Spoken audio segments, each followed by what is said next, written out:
Hi friends, welcome to Shivani trainer. ఇందులో 2 questions ఉంటాయి friends, రెండింటికి ఆన్సర్ చేయండి. ఇది ఇక్కడ చూడండి, ఒక ఫస్ట్ పోయిన కటింగ్ ఏమో సైడ్ కటింగు, అంటే ఫ్రంట్కి బ్యాక్కి సపరేషన్ కటింగ్ అది, ఓకేనా. ఇది వచ్చేసి జిప్పు కోసం కట్ చేసింది అనమాట. ఇక్కడ కుట్టేసి ఇట్లాగా కుట్టేసి తిప్పేస్తానమాట. ఇప్పుడు చూడండి, కుట్టేసాను నేను. ఇక్కడ టైం వేస్ట్ కాకుండా మీకు కుట్టి చూపిస్తున్నాను. అక్కడ వి షేప్ లాగా కుట్టాను కదా, అక్కడ దగ్గరికి కటింగ్ వేయాలన్నమాట. ఆ థ్రెడ్ వరకు కటింగ్ వేస్తేనే ఇలా తిప్పినప్పుడు ఫినిషింగ్ నీట్గా వస్తుంది.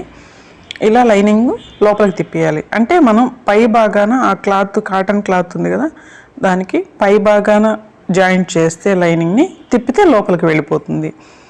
నేను ప్లస్ ఆ బ్యాక్ పార్ట్కి 2 వైపులా కూడా కుచ్చులు పెట్టేశాను కదా. ఇప్పుడు ఇది ఫ్రంట్ పార్ట్ అనమాట. ఫ్రంట్ పార్ట్కి లైనింగ్కి కుచ్చు పెడుతున్నాను. లైనింగ్ కంటే ఫినిషింగ్ అంత నీట్గా ఉండాల్సిన అవసరం లేదు కదా, ఫ్రమ్ ముందే పెట్టుకోవాల్సిన అవసరం లేదు.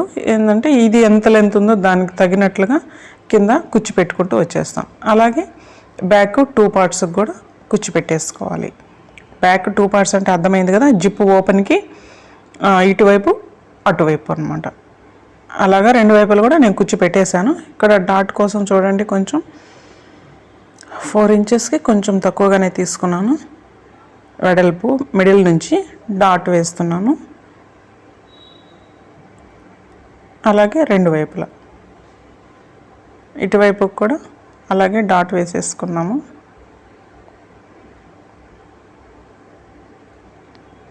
ఆ ఎడ్జ్లో మాత్రం రబ్ చేసి తీయాలి. అలాగే బ్యాక్ పార్ట్ కూడా వేసేసాను. ఇది పైన ఫినిషింగ్ స్టిచ్ అయితే వేసాను, నెక్ స్టిచ్ వేసాను కదా ఫ్రంట్ నెక్కి, అలాగే బ్యాక్ కూడా అలాగే ఎడ్జ్లో ఒక కుట్టు అయితే వేసాను అనమాట సన్నగా. ఇప్పుడు ఇది ఫ్రంట్ పార్ట్ కుచ్చులు పెట్టేసింది, ఇలా జాయింట్ చేసేసేయాలి ఇది, ఓకేనా. అర్థమవుతుందా? అర్థం కాకపోతే కనుక డౌట్ అయితే అడగండి, నేను చెప్తాను. ఇవి బ్యాక్ పార్ట్స్.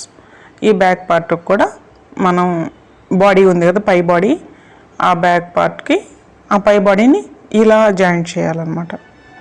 ఇలా ఊరికే ఇది పైకి ఇట్లా పెట్టి చూపిస్తున్నాను, పైకి వస్తే అలా వస్తుంది కదా, ఇది జాయింట్ చేసేది. ఇది ఎక్కడి నుంచి అంటే ఆ జిప్పు ఓపెన్ ఉంది చూడండి, అక్కడి నుంచి ఇటువైపుకి అటువైపుకి అక్కడి నుంచి మాత్రమే జాయింట్ చేయాలి. ఎందుకంటే కొంచెం ఏమైనా ఎక్స్ట్రాస్ వస్తే కూడా సైడ్స్కి వెళ్ళిపోతుంది. ఇప్పుడు జిప్ కుట్టే విధానం చూడండి. జిప్పు ఫస్ట్ ఓపెన్ చేసుకోవాలి, పైకే ఉంటుంది జిప్ లింక్. ఇలా లెఫ్ట్ సైడ్ నుంచి కొంచెం ఆ జిప్పు మాత్రమే లైట్గా కనపడేటట్లు పెట్టేసి దాని మీద ఇక్కడైతే సన్నగా స్టిచ్ వస్తుంది, ఎడ్జ్లో వస్తుంది కుట్టు. నేనైతే 1 సైడ్ పాదం కూడా పెట్టలేదు, మామూలు పాదంతోనే కుడుతున్నాను. మీరు కూడా అలానే కుట్టచ్చు, మామూలు మిషన్ మీదే కుట్టచ్చు. కొంచెం జాగ్రత్తగా కుట్టుకుంటూ రండి. అక్కడ జాయింట్ దగ్గరకు వచ్చిన తర్వాత ఆ కింద వరకు వి షేప్ ఉంది కదా, అక్కడ వరకు వెళ్ళిపోవాలన్నమాట. ఈ కింద వరకు జిప్ పెట్టడం అనేది అర్థమవుతుందా? ఎందుకంటే నడుము షేప్ మనం కరెక్ట్గా సైజు కరెక్ట్గా వేసేసుకుంటే వాళ్ళు వేసుకునేటప్పుడు తీసేటప్పుడు లూజ్ కావాలి కాబట్టి ఇలా కింద వరకు పెడితే కొంచెం కష్టపడి ఇప్పుడు కుట్టేసుకుంటే కనుక మనకి ఆ పిల్లలకి ఇబ్బంది లేకుండా ఉంటుంది. వేసేటప్పుడు తీసేటప్పుడు మనం హ్యాండ్స్ అది లాగేస్తూ ఉంటాం, గట్టిగా ఉంటాయి. రెడీమేడ్ ఫ్రాక్స్కి అలానే ఉంటాయి. కుట్టించుకునేటప్పుడు ఇలా ఇక్కడ చూడండి, కొంచెం అక్కడ చివరి దాకా కింద వరకు వి షేప్ కింద వరకు కుట్టుకొచ్చిన తర్వాత కొంచెం ఇలా ఇప్పుడు ఒకదాని మీదకి ఒకటి పెట్టాలి కదా, అక్కడ కూడా ఆ కింద క్లాత్ని కొంచెం అట్లా ఫోల్డ్ పెట్టి అడ్డంగా కుట్టాలి. అడ్డంగా కుట్టిన తర్వాత మళ్ళీ ఇప్పుడు పైకి తిప్పుకోవాలి. జిప్పు మీద కుట్టుబడుతుంది అనమాట. కొంచెం ఒక్కరో ఫోల్డింగ్ వస్తుంది. ఇప్పుడు మళ్ళీ జిప్పు అక్కడ క్లోజ్ చేశాను అనమాట. క్లోజ్ చేసి ఇప్పుడు పైకి కుట్టుకుంటూ వెళ్తున్నాను. అక్కడ కుచ్చులు జాయింట్ చేసాం కదా, అవి 2 కూడా ఈక్వల్గా వచ్చేటట్టు చూసుకోవాలి ఆ ఫోల్డింగ్ పెట్టేటప్పుడు. ఇప్పుడు ఫస్ట్ ఆ పైన చివరి దాకా వెళ్ళిన తర్వాత జిప్ లింక్ అనేది మనకు అడ్డం వస్తుంది. అందుకనేసి దాన్ని జిప్ ఓపెన్ చేసేసి ఇక్కడ ఇట్లా కుట్టేశాను అనమాట. అక్కడైతే కొంచెం ఒక 1/4 ఇంచ్ అంత వెడల్పు రావచ్చు కుట్టుపడేటప్పుడు. రైట్ సైడ్ కుట్టు వేసేటప్పుడు మాత్రం 1/4 ఇంచ్ అంత వెడల్పు వస్తుందన్నమాట. ఈ జిప్ కుట్టేది ఇంకొకసారి నేను మీకు దగ్గరగా చూపించి చిన్న వీడియో ఒకటి పెడతాను. ఇప్పుడు బ్యాక్ పార్ట్ ఇలా ఫోల్డ్ చేసేస్తున్నాను. ఫ్రంట్ పార్ట్ని బ్యాక్ మీదకి ఇలా వేసేసి షోల్డర్స్ జాయింట్ చేసేసాను. చూడండి, వేసేసాను కదా.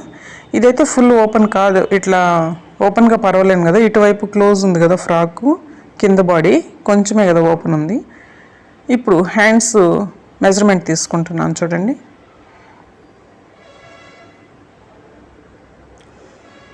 సిక్స్ ఇంచెస్ వెడల్పు అయితే పెట్టాను. హ్యాండ్స్ అయితే కట్ చేసేసాను. ఇప్పుడు ఇక్కడ చంక కింద పొడవు, హ్యాండ్ పొడవుకి ఆ తేడా చూసుకుంటున్నాం అన్నమాట. ఆ తేడా ఎంత ఉందో అది గమనించుకుంటే మనకి హ్యాండ్ అనేది నెక్స్ట్ ఇదే హ్యాండ్ లెంత్ పెట్టుకున్నామా అనేది తెలుస్తుంది అన్నమాట.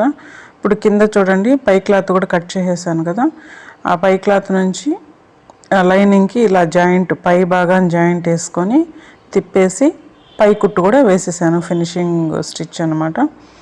ఓకేనా. లైనింగ్కి కొంచెం తక్కువైంది కదా, అక్కడ చంక దగ్గర కూడా జాయింట్స్ వేసాను. చంక దగ్గరికి వెడల్పు అనేది ఒకసారి చెక్ చేశాను. ఇప్పుడు హ్యాండ్స్ రెడీ అయిపోయాయి కదా, ఇలాగా షోల్డర్ దగ్గర నుంచి పెట్టుకొని జాయింట్ చేసేసేయాలి. అలాగా రెండు హ్యాండ్స్ నేను జాయింట్ చేసాను. జాయింట్ చేసిన తర్వాత ఓవర్లాక్ కూడా చేసేసాను. ఇప్పుడు ఇలా స్టిచ్ వేయాలి. ఇటువైపు క్లోజ్ ఉంది కదా ఫ్రాక్, కింద బాడీ, ఇటువైపు ఓపెన్ ఉంది. అది ఎలా జాయింట్ చేయాలో చూద్దాము. ఇక్కడ ఏంటంటే బాడీని జాయింట్ చేసుకుంటూ వచ్చి ముందు పై క్లాత్ని జాయింట్ చేసేసేయాలి, తర్వాత విడిగా లైనింగ్ క్లాత్ని జాయింట్ చేసేయాలి. అదే చూపిస్తున్నాను అక్కడ. ఇప్పుడు కుట్టేది చూద్దాము.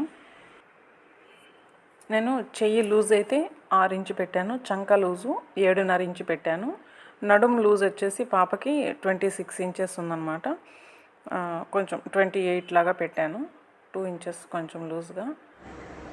ఇక్కడ చూడండి పై క్లాత్ వరకే కుట్టుతున్నాను, జాయింట్ చేస్తున్నాను. సైడు లైనింగ్ని పక్కకి తప్పించేసాను కదా, చూడండి అర్థమైంది కదా అక్కడ. అలాగే ఇప్పుడు ఆ పై క్లాత్ని కూడా లోపలికి తప్పించేసి లైనింగ్ని మాత్రమే కుట్టుతున్నాను. ఆ లైనింగ్ వరకే జాయింట్ వేసుకోవాలన్నమాట మామూలు ఖర్చులతోటి. ఇప్పుడు ఈ కింద లెంత్ ఎక్కువ ఉంది కదా, అది కొంచెం జస్ట్ మిస్ అయింది స్టార్టింగ్ పెట్టడం. ఇలాగ పెట్టానమాట. ఎంతైతే ఎక్స్ట్రా పెట్టుకున్నామో మనం, ఒక 4 ఇంచెస్ అయితే ఎక్స్ట్రా ఉంది లెంత్, అందుకని ఆ 4 ఇంచెస్ని 2 ఇంచెస్గా లోపలికి ఫోల్డ్ చేస్తే 4 ఇంచెస్ అవుతుంది కదా, అది లోపలికి ఫోల్డ్ చేసి మొత్తం కుట్టేశాను అనమాట. ఇక్కడ వచ్చేసి 5.25 ఇంచు వెడల్పు నేను తీసుకున్నాను క్లాత్ని. ఇది ఫ్రిల్స్ కోసం అనమాట. మీరు ఫ్రాక్లో చూసే ఉంటారు, సైడ్కి బాడీ మీద ఫ్రిల్స్ పెట్టాను కదా, ఇట్లా సన్నగా మామూలుగానే మనం అంచు మళ్ళిచ్చి కుట్టుకుంటాం కదా, అలాగా అంచు మళ్ళిచ్చి కుట్టేశాను. ఒక పీస్ని అయితే కుట్టేశాను. ఇది 2 మీటర్స్ లెంత్ అయితే ఉంది. అలాగా అక్కడ చూడండి ఆల్రెడీ సన్నగా కుచ్చి పెడుతూ ఉన్నాను అనమాట. చిన్న చిన్న ఫ్రిల్లు ఒకవైపే పెట్టాలి, ఇంకోవైపు పెట్టకుండా వదిలేసేయాలి. దీన్ని ఫ్రాక్కి జాయింట్ చేస్తాను అనమాట. ఇప్పుడు మీకు దగ్గర నుంచి చూపెడుతున్నాను చూడండి ఫ్రిల్లు ఎలా పెట్టాలో. కొంచెం పల్చగా పెట్టుకున్నా పర్లేదు, అంటే ఎక్కువగా అనిపిస్తే లైట్గా పెట్టుకున్నా పర్లేదు. నేను లోపలికి క్లాత్ బాగానే పెడుతున్నాను, ఉంది ఎక్స్ట్రానే ఉంది. నేను 2 పీసెస్కి అయితే ఫ్రిల్ అయితే కుట్టేశాను. ఇప్పుడు ఈ ఫ్రాక్కి ఇలా కుట్టాలని ఒకసారి పెట్టి చూసుకున్నాము. పెట్టి చూసుకుంటే మనకే తెలుస్తుంది సైడ్స్ ఎంత లోపలికి పెట్టాలని. ఒక్కసారి అలా పెట్టి చూసుకుంటే తర్వాత వచ్చేసి మనం ఇలాగా మార్కింగ్ చేసుకోవాలి. ఫస్ట్ అయితే స్లీవ్లెస్సే కుడతాం అనుకున్నాను, తర్వాత వచ్చేసి కొంచెం అంటే 10 ఇయర్స్ బేబీ, అందుకనేసి ఎందుకులే కొంచెం స్లీవ్ లాగా పెడదాం, కానీ అయితే హ్యాండ్స్ అయితే కనిపించవు బయటికి, చిన్న స్లీవ్సే కదా కనిపించవు, అందుకనేసి హ్యాండ్స్ కుట్టాను. ఇలాగా మార్కింగ్ చేసేసుకోవాలి. నడుము దగ్గర కావాలంటే ఇంకా క్లోజ్డ్గా కూడా పెట్టుకోవచ్చు, మీకు నడుము షేప్ తెలియాలనుకుంటే ఇంకా కూడా లోపలికి పెట్టుకోవచ్చు.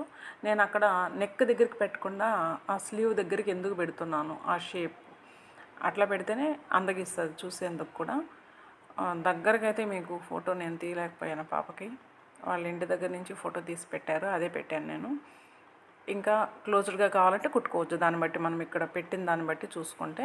ఇప్పుడు మనకి అక్కడ కుట్టేందుకు ఎట్లా అట్లా ఓపెన్గా ఉంటే బాగుంటుంది కదా అంటే, ఇప్పుడు మనం జిప్పు ఓపెన్ చేసుకుని ఇలా పెట్టుకుంటూ ఆ మార్కింగ్ మీదనే ఫ్రంట్ టు బ్యాక్ మార్క్ చేశాను కదా నేను, ఇలాగా చూపిస్తున్నట్లు ఒకవైపు నుంచి ఇంకోవైపుకి అలా కుట్టుకుంటూ వెళ్ళిపోవాలి. మనకి మార్కింగ్ ఉంది కాబట్టి మార్కింగ్ మీద పెట్టుకుంటూ కుట్టుకుంటూ వెళ్ళిపోతాం. ఓకేనా. ఇలాగా కుట్టేసుకోండి. ఫస్ట్ అయితే మార్కింగ్ అలాగ చేసుకోవాలి. ఇప్పుడు నేనైతే కుట్టేస్తున్నాను అలాగే. ఓకేనా.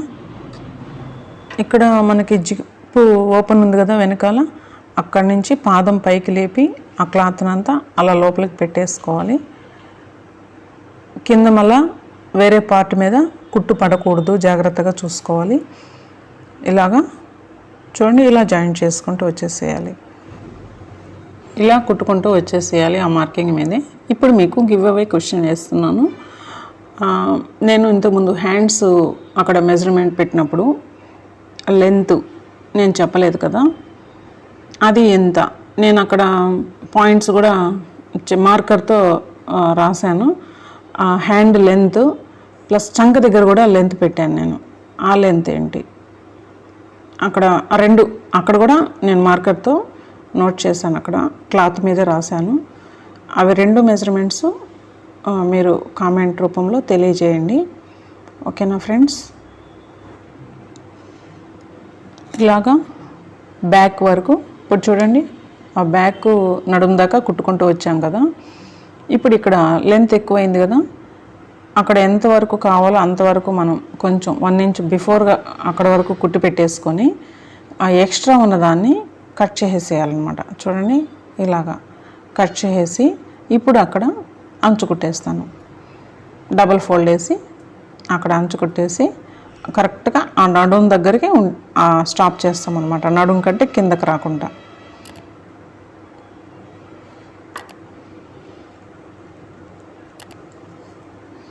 ఏదైనా స్టార్టింగు ఎండింగు టబ్ చేయడం అనేది అలవాటు చేసుకోండి. ఇది కుట్టేశాను. ఇప్పుడు అక్కడ జాయింట్ చేయాలి కదా, అక్కడ మళ్ళీ అదే ప్లేస్కి వెళ్ళి ఆ కొంచెం మనం వదిలిన్నాం కదా, ఆ కొంచెంని అలా కుట్టేసుకోవాలి. ఇలా పాదం పైకి లేపి వెళ్ళి ఎక్కువ క్లాత్గా ఉంటుంది కదా, తీసుకెళ్ళి అక్కడ కుట్టేసుకోవాలి. అలాగే రెండో వైపు కూడా జాయింట్ చేసేద్దాము. ఒకవైపు అర్థమైంది కదా ఫ్రిల్ కుట్టడం, రెండో వైపు చూపించాలంటారా? ఫ్రెండ్స్, సెకండ్ క్వశ్చన్, నడుము చుట్టుకొలత పాప ఫ్రాక్ నడుము చుట్టుకొలత ఎంత ఉంది, కరెక్ట్ కొలత నేను ఎంత పెట్టాను అని చెప్పాను. అవి రెండు మెజర్మెంట్స్ చెప్పండి ప్లీజ్. ఈ వీడియో కనుక మీకు నచ్చినట్లయితే లైక్ చేయండి, షేర్ చేయండి, కామెంట్ చేయండి. Thank you so much. కొత్త వాళ్ళైతే సబ్స్క్రైబ్ చేయండి.